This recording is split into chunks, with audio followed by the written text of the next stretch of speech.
Ραδιοφωνικός σταθμός Αθηνών. Μεταδίδουμε το πρώτο ανακοινωθέν του ελληνικού γενικού στρατηγίου.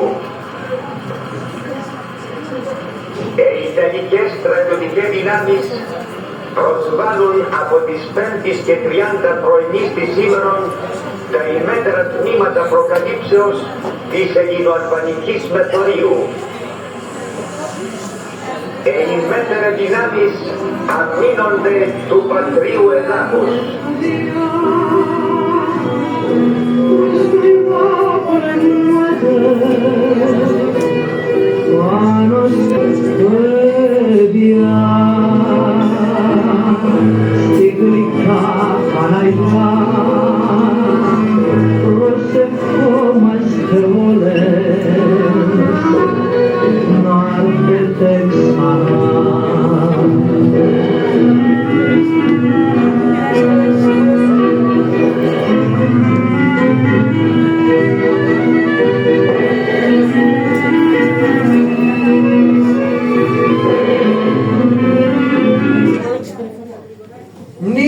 Τον 85 με τη βόμβα στην Αγγλικανική Εκκλησία το πρωί της 28ης Οκτωβρίου 1940, η έναρξη του πολέμου. Με τις χαπάνες το πρωί της 4ης Οκτωβρίου του 44 η λήξη του πολέμου. Και κάπου ανάμεσα στα εκτελεστικά αποσπάσματα, τις μάχες, τα βασανιστήρια και τα κρατητήρια, οι μνήμες των μικρών παιδιών που από το σχολείο και το παιχνίδι βρέθηκαν ξαφνικά στα κατόγια και τα καταφύγια, σε χωράφια και αχυρώνες, χωρίς να καταλάβουν τι και γιατί. Καλή ακρόαση.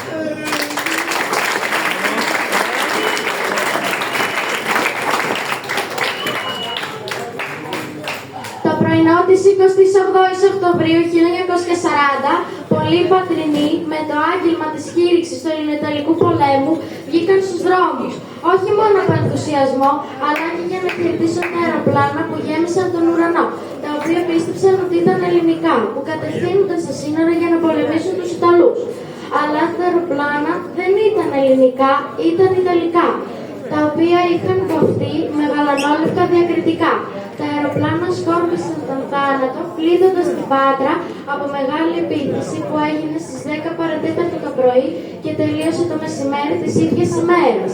Τα θύματα του ανηλαιούς βομβαρδισμού, άμαχοι πολίτες, ανήλθαν στα 193, εκ των οποίων 125 ήταν άνδρες, 43 γυναίκες και 25 παιδιά. Μπροστά από την Αγγλικανική Εκκλησία, με μια προσεκτική ματιά, αντικρίζουμε μια επιγραφή που έχει στηθεί για να μας θυμίζει ότι εκεί έπεσαν οι πρώτες βόμβες ενός άναδρου βομβαρδισμού που πλήγωσε την πόλη.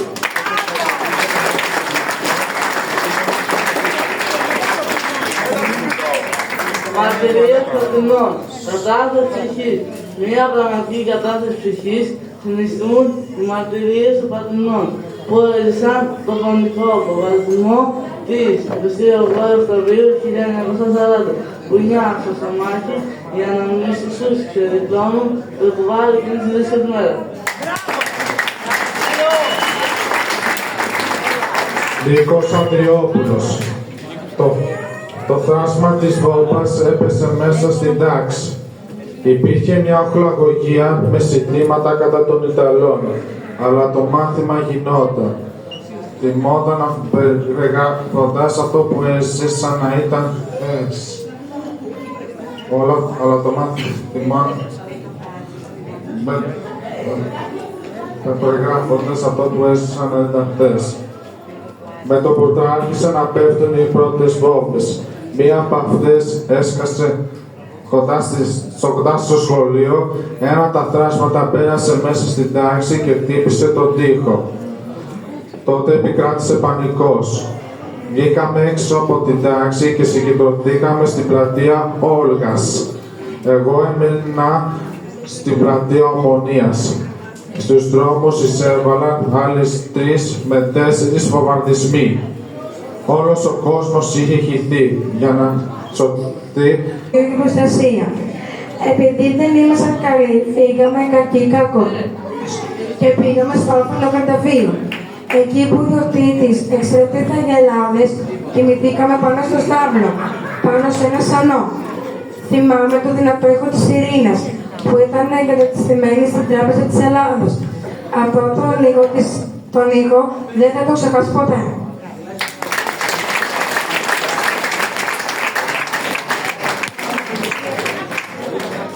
Γιώργος χρόνο, 3 μέρες ο πατέρας μου έψαχνε να με βρει σε νεκροταφεία.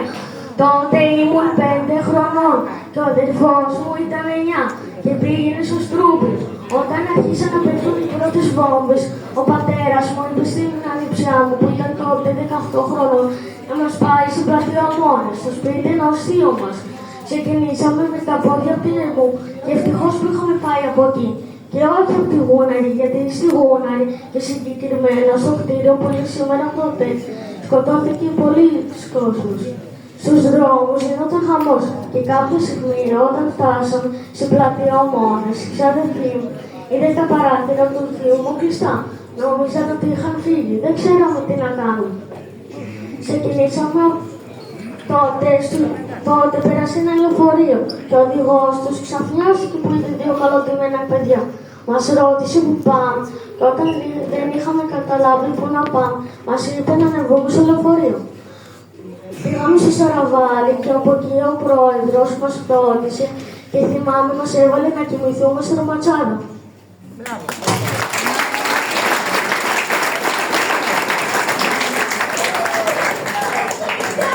Μετά τον βομβαρδισμό, ο πατέρας μου πήγε στο θείο μας στην πλατεία Ομονίας. Όταν ο θείος μου του είπε ότι δεν είχαμε περάσει από εκεί και τρελάθηκε. Πίστεψε ότι είχαμε σκοτωθεί και άρχισε να μας ψάχνει στα νεκροταφεία.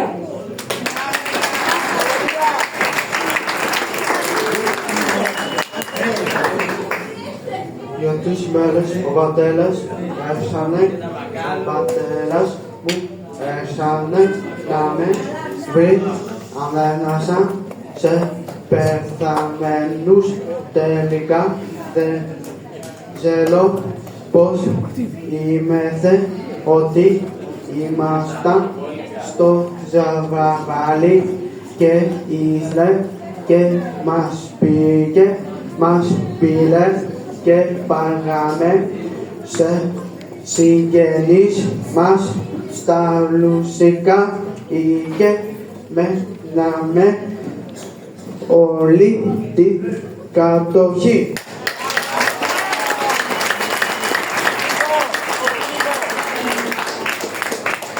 Θανάσης Γκόβας, σε μεγάλα κασόνια στιβάχτηκαν τα διαμερισμένα θύματα. Όταν ακούστηκε ο ήχος των αεροπλάνων, η μέρα είχε προχωρήσει αρκετά. Σχεδόν 9 η ώρα, ένας μηνός ασημομπούλια που φέρναν κύρους κάτω από τον ήλιο. Οι συνεχόμενες πτήσεις τον έδωσαν την ευκαιρία σε μικρούς και μεγάλους να χαζέψουν το εξαιρετικό θέαμα. Πριν από τον Οκτώβριο του 1940 δεν ήταν συνηθισμένα τα δρομολόγια των εθέρων. Γέμισαν λοιπόν οι δρόμοι από κόσμο, μαντήλια που χαιρετούσαν και χαμόγελα που άνθιζαν από το ικανοποίηση για την αεροπορία μας. Ξαφνικά ένας κολλασμένος συρριγμός, 2, 3, 4, μία της πόλεως, Άγιο Διονύσιο, 3 ναυάρχων, παραλία, στρατώνες και άλλα, που δεχόταν το βάρβαρο θάνατο, αυτοδοποιήθηκε ανισπεράσπιστη. Ταυτοχρόνως οι σιρήνες άρχισαν να χτυπούν. Το φοβερό λιαχτό του δεν ήταν πια προειδοποίηση, αλλά θρήνος της πληγωμένης πολιτείας. Τα τρομαγμένα κοπάδια άρχισαν να τρέχουν στους δρόμους, αναζητώντας ανύπαρκτα καταφύγια. Δεν υπήρχαν παρά τα περιβόλια από τις άκρες της πόλεως ως τα προάστια.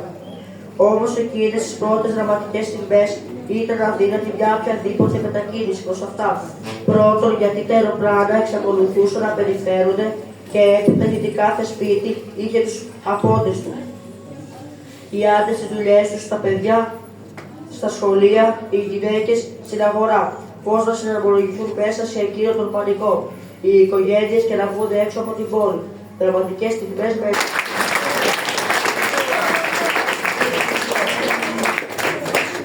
Ήταν και η άκρια για το ψωμί και για τα λίγα τρόφιμα.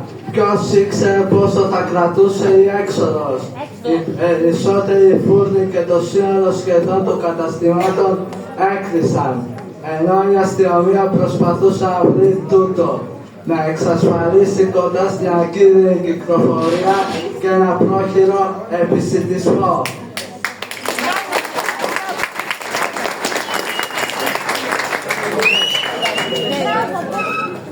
Και αυτό την ίδια ώρα που είχε επιτελέσει μαζί με λίγους εργάτες που βρήκε στα συνεργεία του Δήμου και αλλού το μακάβριο έργο των ακροτηριασμένων σωμάτων και των τραυματιών.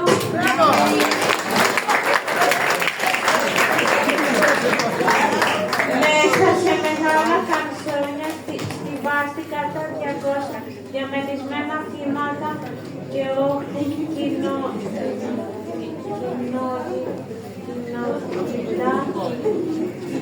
κοινωνικά 38 γυναίκες και παιδιά και λίγο μετά το μεσημέρι άρχισαν να μεταφέρονται με τα αυτοκίνητα της Δημαρχίας στα δύο νεκροταφεία όπου θαύτηκαν σε μεγάλους κοινούς τάφους.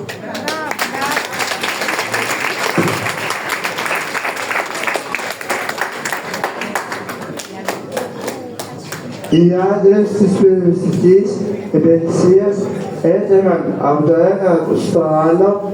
Από την περίπτωση της πυρκαγιάς έξω από τα δικαστήρια, ένα αυτοκίνητο πλεγόταν χτυπημένο από τα βλήματα στην αποθήκη Εζήνης.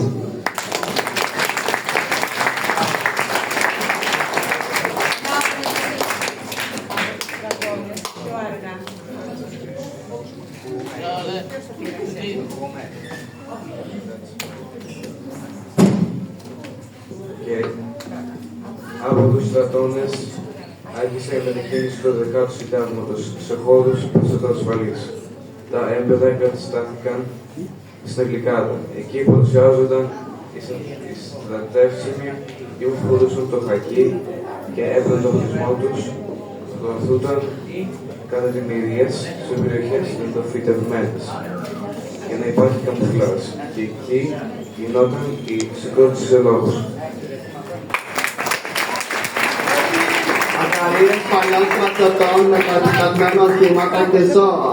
Μετέφεραν από το κέντρο επιστρατεύσεως σκοτώθηκε ορμική σχολή, ηματισμό και από το βασίλειο πυρομαχικά. Δύσκολες και άκρως επικίνδυνες αυτές οι μετακινήσεις. Αφού δεν υπήρχε μόνο ο φόβος από τις βόμβες, αλλά και από τους τόπιους Ιταλούς που είχαν συγκεντρωθεί σε ομάδες κρούσεως και πυροβολούσαν πίσω από τα παράθυρα του στρατιωτικού.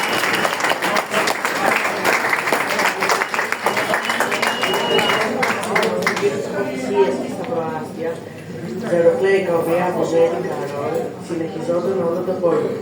Κάτω από τα δέντρα φύσηκαν πρόχειρες σκηνές και λίγες κουβέντες από τα στρατουσίδια τους που κατάφεραν οι άνθρωποι να πάρουν μαζί τους. Μέσα στη σύγχυση, ο καιρός ήταν θαυμάσιος. Μπράβο!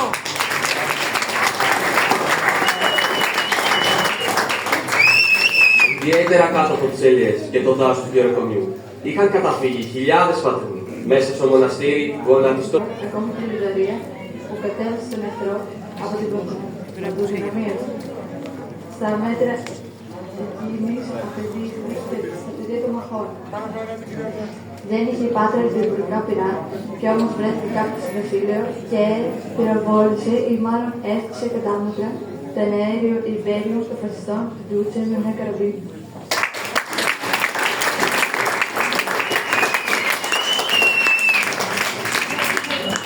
Μέσα στις λίγες ώρες της ιέρης, οι πατρινοί προσαρμόστηκαν στις κρίσιμες περιστάσεις και απέκτησαν θαυμάσια ψυχική ετοιμότητα και ηθικό. Το βράδυ πολιτεία βυθίστηκε στο σκοτάδι. Τίποτα δεν πρόδωσε την ύπαρξή της, εκτός από μερικά κατοικίδια που διέστησαν ελαφρισμένα τους έλεγχους δρόμους. Στα προάστια, οι πρόχειροι καταβλισμοί κάτω από τα δέντρα χρησιμοποιούσαν λάμπες πετρελαίου ή κεριά, αφού προηγουμένως σε βρισκόταν σε συσκότηση με κόλλες με μπλε χαρτί.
Σε γνωρίζω από την κόψη του σπαθού τη δρομερή. Σε γνωρίζω από την όψη που με πιάνει τα ειδική. Τα κόκκαλα μένει τον Ελλήνο δάκρυα και στα βότα.